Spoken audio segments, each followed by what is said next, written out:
Seigneur soit avec vous. Et avec votre esprit. Évangile de Jésus-Christ selon saint Jean. Gloire à toi, Seigneur. En ce temps-là, en sortant du temple, Jésus vit sur son passage un homme aveugle de naissance. Ses disciples l'interrogèrent. « Rabbi, qui a péché, lui ou ses parents, pour qu'il soit né aveugle ?» Jésus répondit, « Ni lui, ni ses parents n'ont péché, mais c'était pour que les œuvres de Dieu se manifestent en lui. Il nous faut travailler aux œuvres de celui qui m'a envoyé tant qu'il fait jour. La nuit vient où personne ne pourra plus y travailler. Aussi longtemps que je suis dans le monde, je suis la lumière du monde. » Cela dit, il cracha à terre, et avec la salive, il fit de la boue. Puis il appliqua la boue sur les yeux de l'aveugle et lui dit « Va te laver à la piscine de Siloé. » Ce nom se traduit « envoyé ». L'aveugle y alla donc, et il se lava. Quand il revint, il voyait. Ses voisins et ceux qui l'avaient observé auparavant, car il était mendiant, dirent alors, « N'est-ce pas celui qui se tenait là pour mendier ?» Les uns disaient, « C'est lui. » Les autres disaient, « Pas du tout, c'est quelqu'un qui lui ressemble. » Mais lui disait, « C'est bien moi. » Et on lui demandait, « Alors comment tes yeux se sont-ils ouverts ?» Il répondit, « L'homme que l'on appelle Jésus a fait de la boue, il me l'a appliqué sur les yeux et il m'a dit, va à Siloé et lave-toi. J'y suis donc allé et je me suis lavé, alors j'ai vu. » Ils lui dirent, « Et lui, où est-il » Il répondit, « Je ne sais pas. » On l'amène aux pharisiens, lui l'ancien aveugle. Or c'était un jour de sabbat que Jésus avait fait de la boue et lui avait ouvert les yeux. À leur tour, les pharisiens lui demandaient comment il pouvait voir. Il leur répondit, « Il m'a mis de la boue sur les yeux, je me suis lavé et je vois. » Parmi les pharisiens, certains disaient, « Cet homme-là n'est pas de Dieu, puisqu'il n'observe pas le repos du sabbat. » D'autres disaient, « Comment un homme pécheur peut-il accomplir des signes pareils ?» Ainsi donc, ils étaient divisés. Alors il s'adresse de nouveau à l'aveugle. « Et toi, que dis-tu de lui, puisqu'il t'a ouvert les yeux ?» Il dit, « C'est un prophète. » Or les Juifs ne voulaient pas croire que cet homme avait été aveugle et que maintenant il pouvait voir. C'est pourquoi ils convoquèrent ses parents et leur demandèrent, « Cet homme est bien votre fils, et vous dites qu'il est né aveugle? Comment se fait-il qu'à présent il voit ?» Les parents répondirent, « Nous savons bien que c'est notre fils, puisqu'il est né aveugle. Mais comment peut-il voir maintenant? Nous ne le savons pas. Et qui lui a ouvert les yeux? Nous ne le savons pas non plus.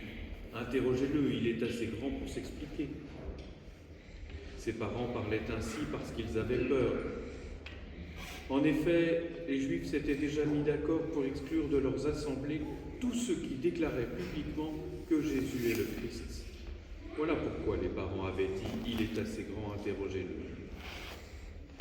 Pour la seconde fois, les pharisiens convoquèrent l'homme qui avait été aveugle et lui dirent « Rends gloire à Dieu, nous savons nous que cet homme est un pécheur. » Il répondit « Est-ce un pécheur? Je n'en sais rien. Mais il y a une chose que je sais, j'étais aveugle et à présent je vois. » Ils lui dirent alors « Comment a-t-il fait pour t'ouvrir les yeux ?» Il leur répondit, « Je vous l'ai déjà dit, et vous n'avez pas écouté. Pourquoi voulez-vous m'entendre encore une fois? Serait-ce que vous voulez vous aussi devenir ses disciples ?» Ils se mirent à l'injurier. « C'est toi qui es son disciple. Nous, c'est de Moïse que nous sommes les disciples. Nous savons que Dieu a parlé à Moïse, mais celui-là, nous ne savons pas d'où il est. » L'homme répondit, « Voilà bien ce qui est étonnant.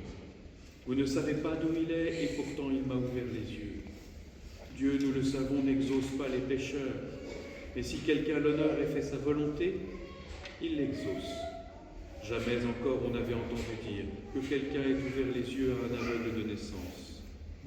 Si lui n'était pas de Dieu, il ne pourrait rien faire. Ils répliquèrent, tu es tout entier dans le péché depuis ta naissance, et tu nous fais la leçon. Et ils le jetèrent dehors. Jésus apprit qu'il l'avait jeté dehors, il le retrouva et lui dit, crois-tu au Fils de l'homme? Il répondit, et qui est-il, Seigneur, pour que je croie en lui? Jésus lui dit, tu le vois, et c'est lui qui te parle. Il dit, je crois, Seigneur, et il se prosterna devant lui. Jésus dit alors, je suis venu en ce monde pour rendre un jugement, que ceux qui ne voient pas puissent voir, et que ceux qui voient deviennent aveugles. Parmi les pharisiens, ceux qui étaient avec lui entendirent ces paroles et lui dirent, serions-nous aveugles nous aussi? Jésus leur répondit, si vous étiez aveugles, vous n'auriez pas de péché, mais du moment que vous dites, nous voyons, votre péché demeure. Acclamons la parole de Dieu.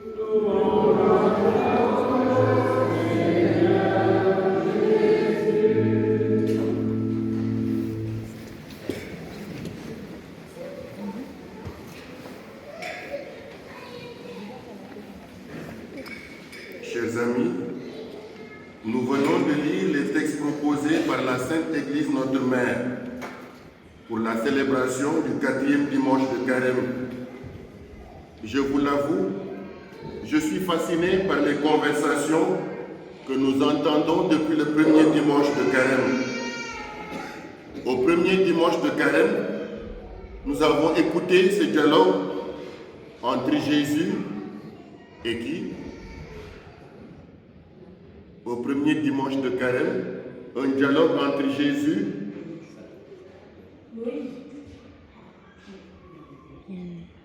et le tentateur, autrement dit Satan, n'est-ce pas? Au deuxième dimanche de Carême, nous avons écouté ce dialogue entre Jésus et qui? Moïse et Élie. Nous n'avons pas entendu ce qu'ils se disaient, mais aussi avec ses apôtres, Pierre, Jacques et Jean. Au troisième dimanche de Carême, nous avons aussi écouté une autre conversation entre Jésus et la Samaritaine. Au quatrième dimanche de Carême, une autre conversation vient s'offrir à nous entre Jésus, un aveugle-né, des pharisiens, des parents, autrement dit toute une foule. Mais la conversation que nous entendons aujourd'hui a un ton un peu plus conflictuel et pourrait nous rappeler ce que bientôt nous allons lire et que nous appelons l'évangile de la Passion.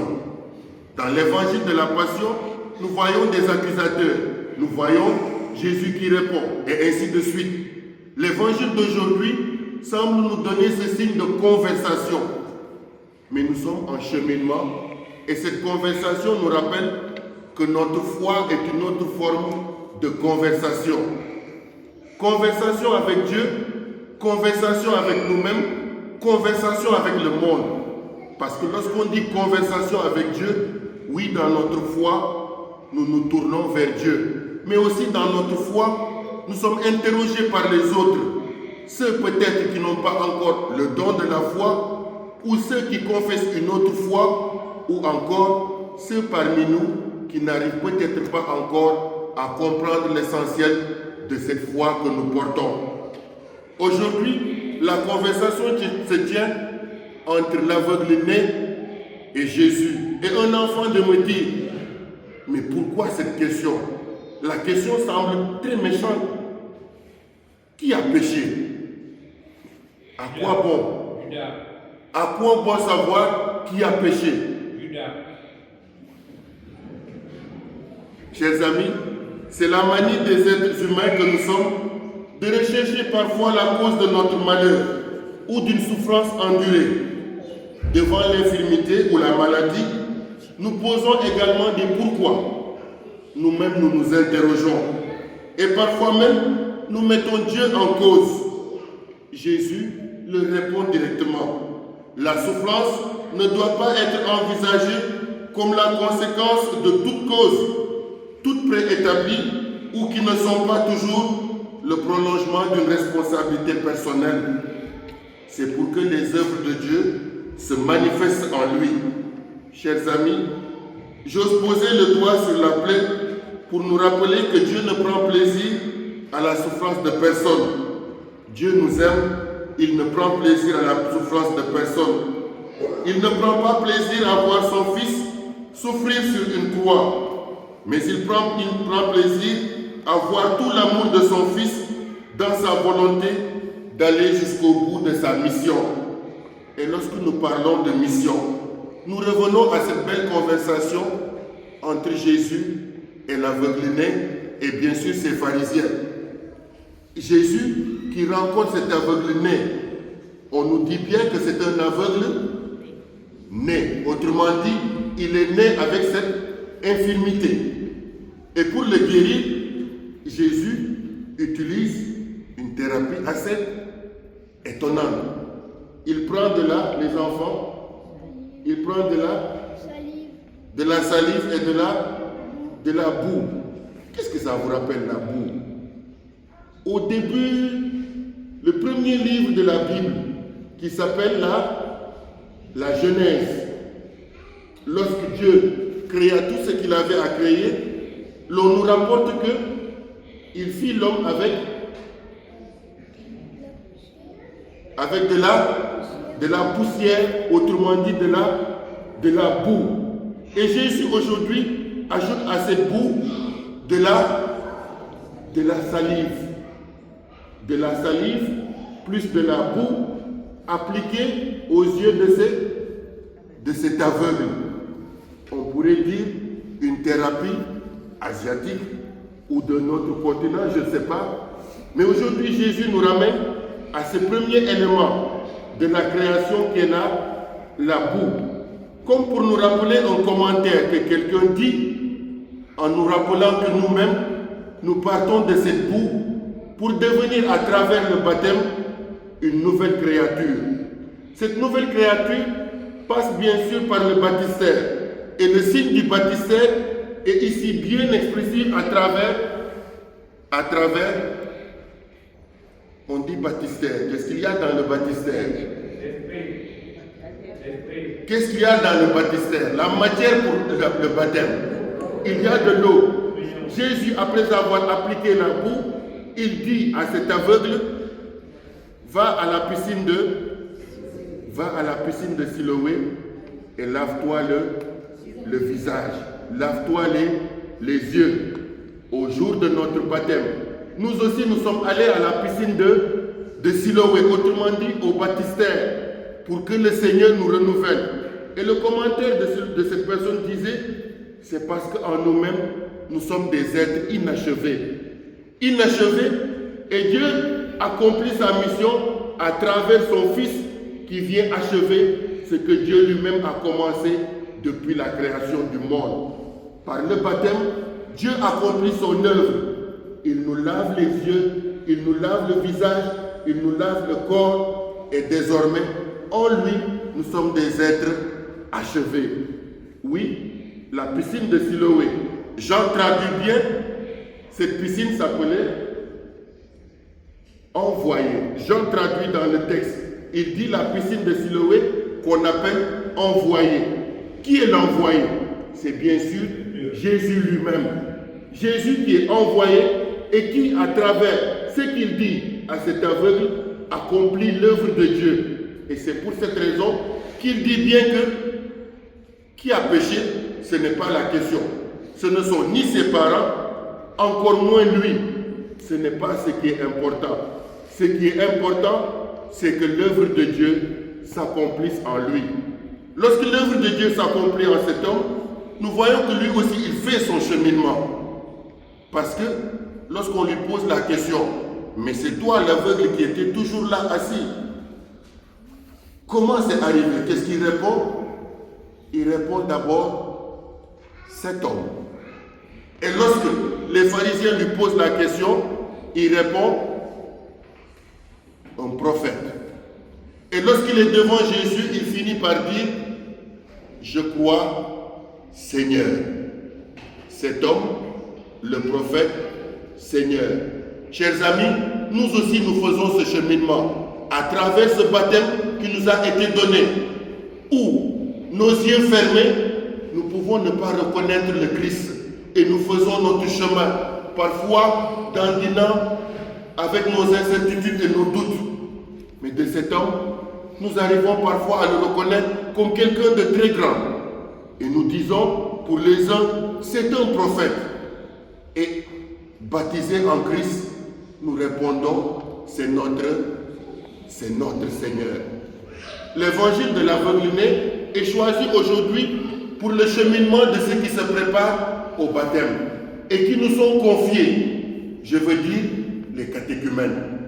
Bientôt, eux aussi, ils verront cette lumière qui fait que Jésus dit dans la page d'évangile, je suis la lumière du monde. Chers amis, nous nous préparons à vivre les fêtes de Pâques. Mais au regard de ce monde, il y a des lumières qui brûlent. Vous comprenez ce que je veux dire? Il y a des bombes qui éclatent. Il y a le feu. Dans le monde, il y a des lumières qui brûlent. Et lorsque Jésus nous dit, je suis la lumière du monde, sa lumière ne vient pas brûler dans le sens de ces bombes qui éclatent et qui créent encore conflit et dispersion, misère et pauvreté, mais cette lumière qui vient apaiser nos cœurs, cette lumière qui vient ouvrir nos yeux à la réalité de son amour. Et c'est pourquoi, dans la seconde lecture de ce jour, lorsque nous écoutons Saint Paul avec les Éphésiens, c'est comme s'il y avait un jeu, je vais l'appeler même un jeu de lumière, entre les ténèbres et la lumière. Parce que dans cette page, vous voyez, lumière et ténèbres qui reviennent plusieurs fois dans l'expression de Paul, qui s'adresse bien sûr aux Éphésiens et à nous aussi. Et donc, chers amis, dans ce cheminement, je vous dirai aujourd'hui, si nous regardons les trois textes qui nous sont proposés, qu'est-ce que nous retrouvons dans les trois textes qui nous sont proposés? Dans le premier, on nous parle de l'onction de David. Au baptême, nous aussi nous sommes, sortez le mot, nous sommes loin. Nous avons reçu l'onction. Au baptême, nous recevons l'onction. L'huile sainte, le saint crème sur notre front. Dans la deuxième lecture, nous avons la lumière. On dit aux parents, parrains et marraines, recevez la lumière. Recevez la lumière du Christ. Et enfin, dans la page d'évangile, nous avons l'eau. C'est peut-être dans un sens renversé, mais nous avons l'eau, l'onction et l'huile. L'huile comme onction et bien sûr, autant pour moi, la lumière. Chers amis, après avoir été baptisés, nous ne pouvons pas encore nous poser la question si nous voyons ou pas. Et quelqu'un de me dire, mais l'aveugle, il ne voyait pas, maintenant il voit. Mais moi je veux voir, comme nous chantons souvent, ouvre mes yeux Seigneur, aux merveilles de ton amour. Je suis l'aveugle sur le chemin. Oui, chers amis, à chaque fois que vous venez ici, célébrer l'Eucharistie, le Seigneur ouvre nos yeux pour que nous le voyons. Et vous le voyez comment? Vous osez hésiter, Peggy? Vous le voyez comment? Dans l'Eucharistie. Le Seigneur ouvre nos yeux pour que dans l'Eucharistie, nous le voyons tel qu'il est. Parce qu'il se présente à nous dans le corps et dans le sang, dans le pain et dans le vin. Chers amis, à chaque fois que nous célébrons l'Eucharistie, nous sommes alors comme cet aveugle-né. Fixant nos yeux devant lui, nous devons dire, Seigneur, achève en nous l'ouvrage de achève en nous l'ouvrage de tes mains. Qu'il en soit ainsi pour les siècles des siècles. Amen.